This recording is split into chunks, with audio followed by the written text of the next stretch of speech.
जय भीम साथियों। इस पानी को पीने से हम अमर नहीं हो जाएंगे, लेकिन इससे ये साबित होगा कि हम भी इंसान हैं। ये वो लाइन है। 20 मार्च 1927 को बाबा साहब आम्बेडकर ने चावदार तालाब का पानी पीकर बाबा साहब ने न सिर्फ करोड़ों दलितों को इंसान का दर्जा दिया, बल्कि सदियों पुरानी ब्राह्मणवादी परंपराओं को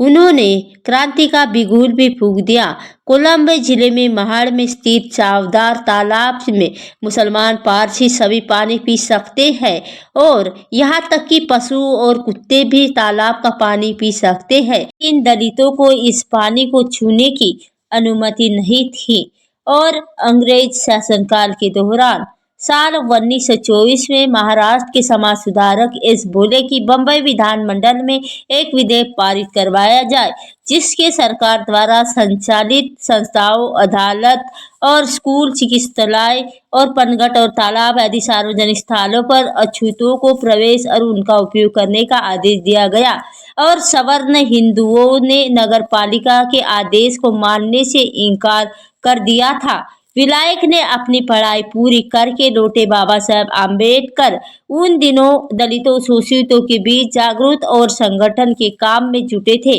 उन्हीं दिनों महार तथा आसपास की कोकण इलाकों में दलितों के बीच सक्रिय लोगों ने सम्मेलन युक्ति योजना बनाई और इसके लिए डॉक्टर बाबा साहेब आम्बेडकर को आमंत्रित किया और डॉक्टर बाबा साहेब आम्बेडकर में उस सम्मेलन में महाड़ के विदेश्वर थिएटर में हो रहे सम्मेलन में उन्होंने लगभग 3000 लोग इकट्ठे हुए थे और जिसमें महिलाएं भी शामिल थी। जब इसी सम्मेलन में बाबा साहब ने 3 सूत्र दिए, तब डॉक्टर बाबा साहेब आम्बेडकर ने कहा कि 3 चीजों का तुम्हें परित्याग करना होगा और उन कथित गंदे पेशों को छोड़ना होगा जिनके कारण तुम पर लांछन लगाए जाते हैं। इसलिए दूसरे में मरे हुए जानवरों का मांस खाने की परंपरा को भी छोड़ना होगा और सबसे अहम है कि तुम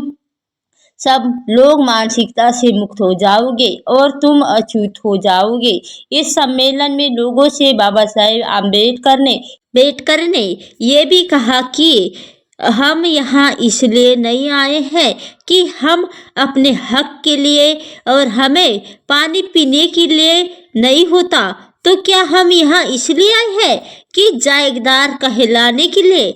और उनके पानी पीने से हम प्यासे हैं या नहीं। दरअसल इंसान होने का हक है, हमारा हक जताने और उनके यहाँ आए हैं। सम्मेलन की औपचारिक समाप्ति और धन्यवाद ज्ञापन रखते हुए महाड़ के सामाजिक आनंद चेते ने लोगों का आह्वान किया कि जब इस सम्मेलन को एक महत्वपूर्ण काम को अंजाम देने के लिए और उनको पूरा करने के लिए उनको पूरा नहीं समझा जाए और उन्होंने चावदार तालाब की ओर कूच करने आह्वान किया, तो वहां के बैठे दलित जोश से भर गए और डॉक्टर बाबा साहेब आम्बेडकर की अनुयायियों के कतारबद्ध होने के लगे। 20 मार्च 1927 की तपती दोपहर में लगभग 4000 लोगों ने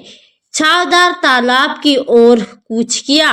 और समूचे महाड़ नगर में उनका अनुशासित जुलूस आगे बढ़ता रहा और जब उन्होंने जुलूस में शामिल लोग नारे लगे कि छत्रपति शिवाजी महाराज की जय, सामाजिक जय की जय, जुलूस तालाब सबसे पहले डॉक्टर बाबा साहेब आम्बेडकर के तालाब की सीढ़ियां उतरे और उन्होंने अपने अंजुली भर पानी पिया और फिर जुलूस में शामिल हजारों लोगों ने तालाब से पानी पीकर उन्होंने बाबा साहेब आम्बेडकर ने उस समय कहा था कि इस पानी पीने से हम अमर नहीं हो जाएंगे, लेकिन इससे ये साबित होगा कि हम भी इंसान हैं। हमें अछूतों द्वारा चावदार तालाब पर पानी पीने का हक है। इसलिए जब घटना से बोखाल सवर्णों ने ये अफवाह फैला दी कि चावदार तालाब को अपवित्र करने के बाद ये अछूत भी उनके चावदार तालाब यानी विश्वेश्वर मंदिर पर भी धावा बोलने वाले हैं।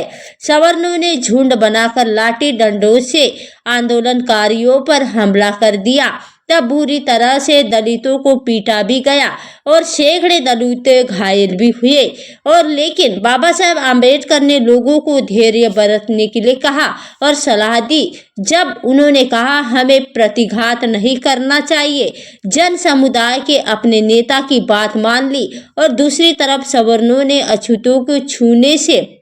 अपवित्र हुए छावदार को शुद्ध करने के लिए उसमें गोबर और गौमूत्र मिलाया। दलितों की इस ऐतिहासिक विद्रोह के प्रति मीडिया ने का रवैया उस समय भी वैसा ही था जैसा आजकल आप दलितों के आंदोलन के प्रति मीडिया का रूप देखते हैं। तभी कई समाचार पत्रों ने आम्बेडकर के इस भगे तेवर के खिलाफ आग उगलना शुरू कर दिया और उन्होंने भला नामक अखबार जो सनातनी हिंदू पक्षधर था, उसने 28 मार्च को दलितों को संबोधित करते हुए कहा कि आप लोग मंदिरों और जलाशय को छूने की कोशिशों को तुरंत बंद कीजिए और अगर ऐसा नहीं किया गया तो हम तुम लोगों को सबक सिखा देंगे। तब बाबा साहेब ने जवाब में लिखा कि जो हमें सबक सिखाने की बात कर रहे हैं हम उनसे भी निपट लेंगे। डॉक्टर बाबा साहेब आम्बेडकर ने पुनः सत्याग्रह की योजना बनाई और 25 दिसंबर को हजारों की लोक संख्या में इकट्ठा हो गए, लेकिन सत्याग्रह स्थगित करना पड़ा। डॉक्टर बाबा साहेब आम्बेडकर ने बम्बई कोर्ट में लगभग 10 साल तक ये लड़ाई लड़ी और उन्होंने 17 दिसंबर 1936 को अछूतों को छावदार तालाब में पानी पीने का अधिकार मिला और महान सत्याग्रह ने ही डॉक्टर आम्बेडकर राजनीतिक जीवन को निर्णायक मोड़ दिया और महान सत्याग्रह की घटना ने आम्बेडकर को हिलाकर रख दिया और बचा कुचा भरोसा उनका हिंदू धर्म में था वो भी इस घटना के बाद खत्म हो गया। वो भी इस घटना के भीतर उन कर्रों उठे और उनका आक्रोश फूट पड़ा। तब वो भी उसके बाद उन्होंने अपने करोड़ों बच्चों की भलाई और उनके लिए अपना पूरा जीवन लगा दिया। दोस्तों, आपको हमारी ये वीडियो कैसी लगी हमें कमेंट सेक्शन में बताइए और डॉक्टर बाबा साहेब आम्बेडकर को मानने वाले हमारे इस चैनल को सब्सक्राइब अवश्य करें और नीचे कमेंट बॉक्स में जय भीम अवश्य